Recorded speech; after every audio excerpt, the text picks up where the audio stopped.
Eh bien, allons-y pour un nouvel épisode de ce que beaucoup de supporters du Real Madrid considèrent déjà comme une véritable infamie. Ce qui s'est passé hier a beaucoup fait parler, et les caméras de Movistar ont capté une scène très révélatrice à la fin de la première mi-temps. On y voit clairement Xavi Alonso, totalement indigné, s'adresser à l'arbitre Jesús Gil Manzano après l'expulsion de Dinuzan. Ces mots ont été simples, mais lourds de sens. « Jesús, je ne veux pas penser mal, mais vous m'y obligez. Tu n'as pas vu que Militao était juste à côté? Militao est à côté de l'action. » C'est donc un entraîneur du Real Madrid, à chaud, qui fait comprendre à l'arbitre que sa décision n'a aucun fondement. Pour Xavi, la présence d'Eder Militao à proximité du ballon change tout, et jamais cette action ne devait être sanctionnée d'un carton rouge direct. L'Espagnol le répétera ensuite en conférence de presse, même s'il sera plus mesuré dans ses propos, ce qui est logique car il ne veut pas enflammer les débats de sa première saison à la tête du Real. Les images exclusives de Movistar ont immédiatement relancé le débat, car cette expulsion, qui a conditionné tout le reste du match, n'était pas seulement contestée par Alonso. Beaucoup d'analystes et d'anciens arbitres ont souligné la gravité de l'erreur. On rappelle que cette saison, un comité d'experts analysera chaque semaine ce type de décision litigieuse pour ensuite publier des explications officielles. Mais soyons honnêtes, comment vont-ils justifier une telle décision jeudi prochain, lors du temps de révision? Ils devront s'inventer un récit, car il est tout simplement injustifiable de sortir un rouge dans une action où le ballon n'était pas contrôlé, où l'attaquant se trouvait à plus de 40 mètres du but et où Militao était clairement à proximité. Xavi Alonso lui-même l'a rappelé. Pour moi, ce n'est pas rouge. Militao était tout près, le ballon n'était pas contrôlé. Il restait encore beaucoup de distance avec le but. Même après avoir revu les images, je ne change pas d'avis. J'ai parlé avec l'arbitre, il m'a donné ses explications, mais elles ne m'ont pas convaincu. Et pourtant, malgré cette évidence, Gil Manzano a pris sa décision, appuyé par le silence du VAR, dirigé ce soir-là par Figueroa Vázquez, tout aussi responsable. Car si l'arbitre principal manque de perspective, comme le disent certains, il n'a qu'une option, ne pas expulser. Quand on n'a pas de certitude, on ne peut pas tuer un match en sortant un carton rouge direct. Et si vraiment il y avait doute, le rôle du VAR est d'intervenir. Mais encore une fois, il n'a rien fait.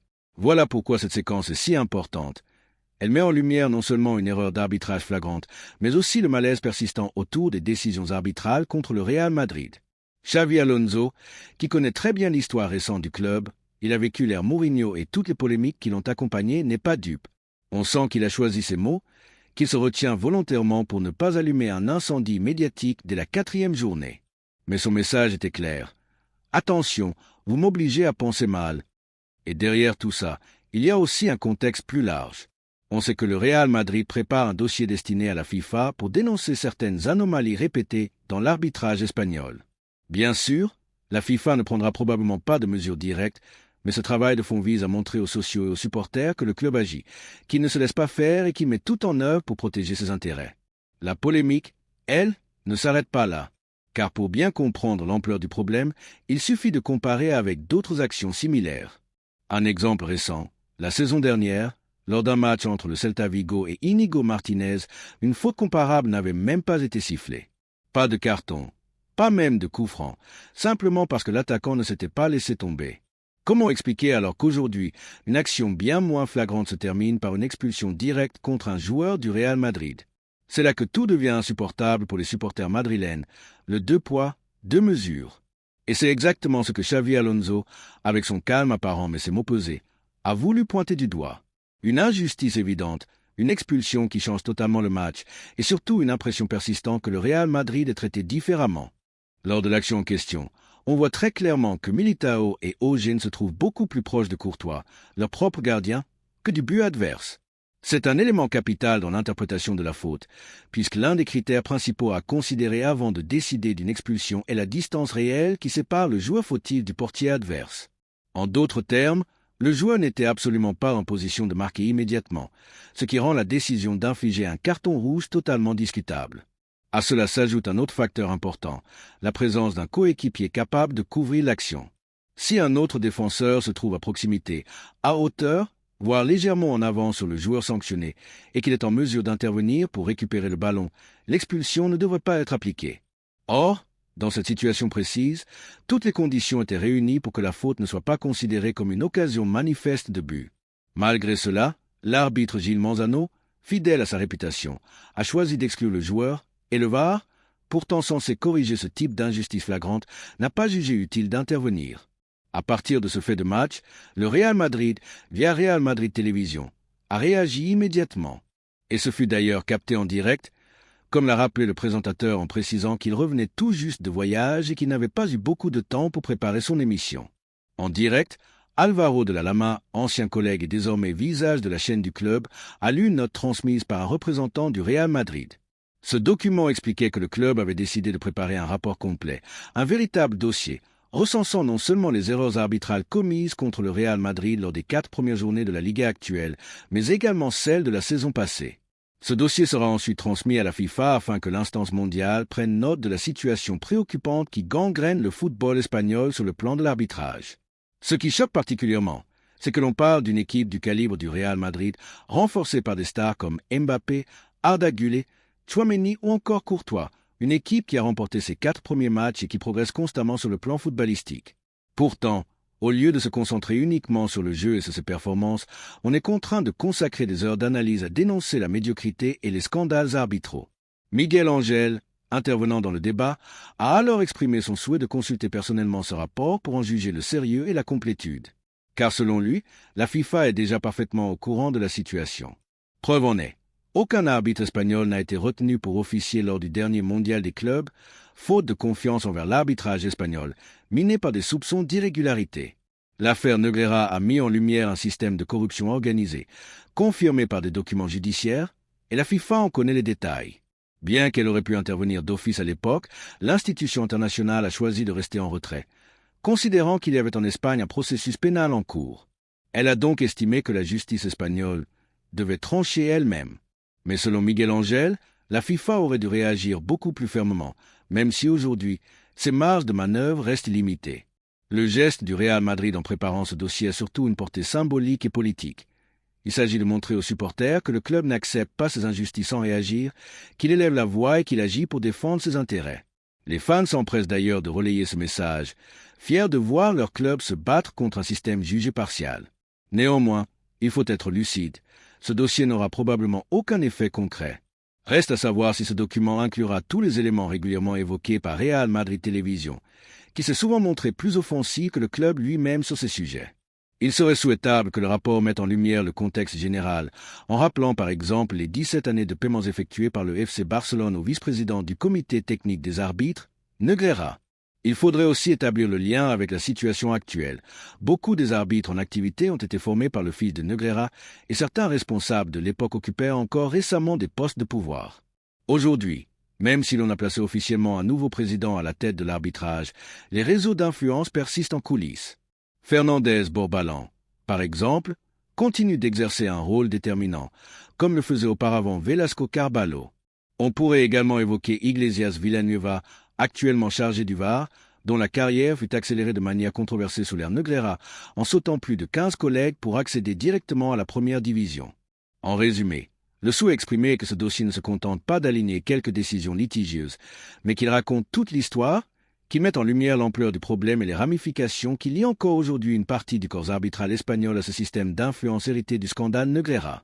En 2016 déjà, on entendait dire dans les milieux arbitraux qu'il fallait protéger Gilles Manzano, car il était considéré comme un arbitre prometteur, un jeune officiel avec beaucoup de projections pour l'avenir. À cette époque, sa réputation était plutôt bonne. On le présentait comme l'un des meilleurs arbitres de première division. Pourtant, on remarquait un détail frappant. Les grands matchs, les fameux clásicos ou les rencontres les plus décisives du championnat ne lui étaient jamais confiés. Pourquoi ? Parce que ces rencontres étaient réservées à d'autres arbitres jugés plus dociles, ceux qui suivaient fidèlement les consignes de la direction arbitrale. Manzano, lui, n'était pas encore intégré dans ce cercle de confiance et donc écarté des plus gros rendez-vous. Mais les choses ont commencé à changer. Le tournant est arrivé lorsqu'il a sifflé 3 pénaltys contre le Real Madrid lors d'un déplacement à Mestalla. À partir de là, sa carrière a pris une nouvelle orientation. Et on se souvient encore plus récemment de l'épisode ubuesque avec Jude Bellingham.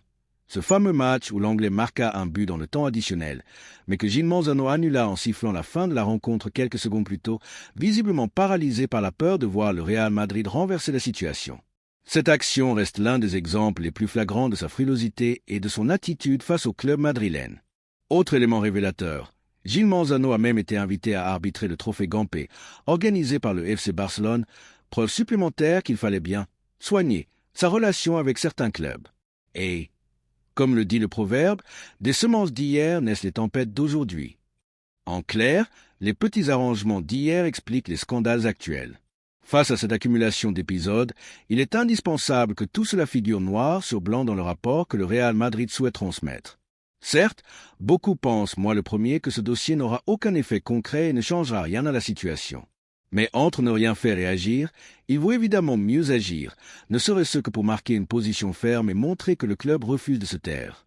D'ailleurs, dans une vidéo récente enregistrée avec Juan Luis Martin de Pozuelo et César Lage, deux spécialistes du droit, ainsi qu'avec Rafael Gomez de Parada, auteur du livre Anatomia de un Negreira, nous avons abordé en profondeur ce scandale. La conversation a duré près d'1 heure, elle était passionnante et surtout très éclairante. Je vous invite vivement à la regarder dans son intégralité, car elle apporte beaucoup d'éléments précis qui montrent que ces faits ne peuvent pas rester impunis. Demain, je publierai d'ailleurs un format court, une sorte de vidéo express reprenant les passages les plus significatifs de cette discussion, afin que tout le monde puisse en prendre connaissance. Mais ce n'est pas tout. En parlant de Martin de Pozuelo et de César Lage, j'ai oublié un détail fondamental. Dans le cadre du procès Negreira, l'une des parties civiles peut demander au juge d'intégrer certains éléments au dossier d'instruction. Et parmi ces pièces figure une déclaration extrêmement compromettante, celle de Toni Frexa, ancien dirigeant du Barça, sur les ondes de la Cadena Cop.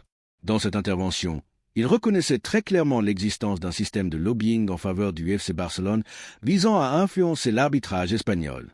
Il expliquait qu'un intermédiaire leur avait vendu l'idée qu'avec lui, le club catalan bénéficierait d'un traitement plus favorable de la part des arbitres. Autrement dit, un aveu public qui confirme la nature délictueuse de ce réseau.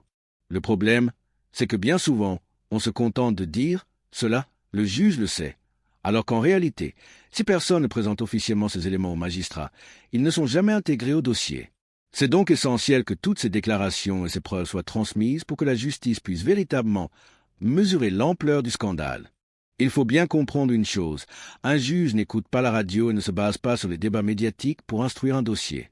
Si personne ne lui apporte officiellement les preuves ou les déclarations, il n'a aucun moyen de les prendre en compte. Je tiens toutefois à rectifier l'affirmation. Il me semble que le Real Madrid a bel et bien effectué, à un moment donné, une démarche en ce sens, et c'est important de le souligner avant de conclure cette analyse. Par la suite, il y a eu aussi des témoignages d'anciens dirigeants du FC Barcelone, des personnalités importantes, qui sont allés jusqu'à reconnaître publiquement l'existence d'irrégularités. Certains expliquaient même que, selon eux, historiquement, c'était le Real Madrid qui aurait été favorisé par les arbitres. Face à ce discours, le Barça a dû ajuster sa stratégie de communication. Il a alors présenté les paiements effectués à Negreira non plus comme une tentative d'obtenir des avantages, mais comme une sorte d'assurance visant à garantir la neutralité des arbitres et à éviter des décisions trop défavorables au club catalan. Le problème, c'est que ces déclarations n'étaient pas incluses dans le dossier d'instruction initial, pour la simple raison que personne ne les avait transmises officiellement au juge. Ce sont finalement Juan Luis Martin de Pozuelo et César Lage qui ont pris l'initiative de les présenter, permettant ainsi qu'elles soient ajoutées au dossier. Et c'est précisément ce type d'attitude, aller de l'avant, porter les choses jusqu'au bout et ne pas rester dans la demi-mesure que beaucoup d'entre nous réclament depuis longtemps. On a souvent reproché au Real Madrid d'entamer certaines démarches, d'agiter la menace d'action forte, comme par exemple lors de la finale de coupe où le club avait laissé entendre qu'il pourrait réagir fermement, mais de finalement ne jamais aller au bout de ses intentions. Cette tendance à s'arrêter à mi-chemin est un comportement que l'on déplore depuis plusieurs années. Voilà pourquoi, concernant le fameux dossier que le Real Madrid envisage de remettre à la FIFA ou à l'UEFA, on espère qu'il ne se contentera pas de survoler les faits, mais qu'il ira jusqu'au bout dans la présentation des preuves en livrant toutes les informations disponibles. Même si, pour être honnête, je n'ai pas énormément d'espoir sur ce point. Dans la prochaine vidéo, je me pencherai davantage sur l'aspect sportif, en évoquant les performances individuelles de plusieurs joueurs et les enseignements que l'on peut tirer des derniers matchs. Mais pour revenir à l'actualité brûlante de ce jour, nous parlerons aussi de la manière dont les médias ont traité ce scandale. Je vous ai annoncé une information surprenante venue de Pelo Pincho, et il y a également un article de ESPN qui est tout simplement sidérant. Nous reviendrons là-dessus demain. En attendant, merci à toutes et à tous d'avoir suivi cette vidéo. Si elle vous a plu, je vous invite à laisser un like, à vous abonner à la chaîne, à commenter, à partager autour de vous. On se retrouve très vite, dès demain, pour une nouvelle analyse.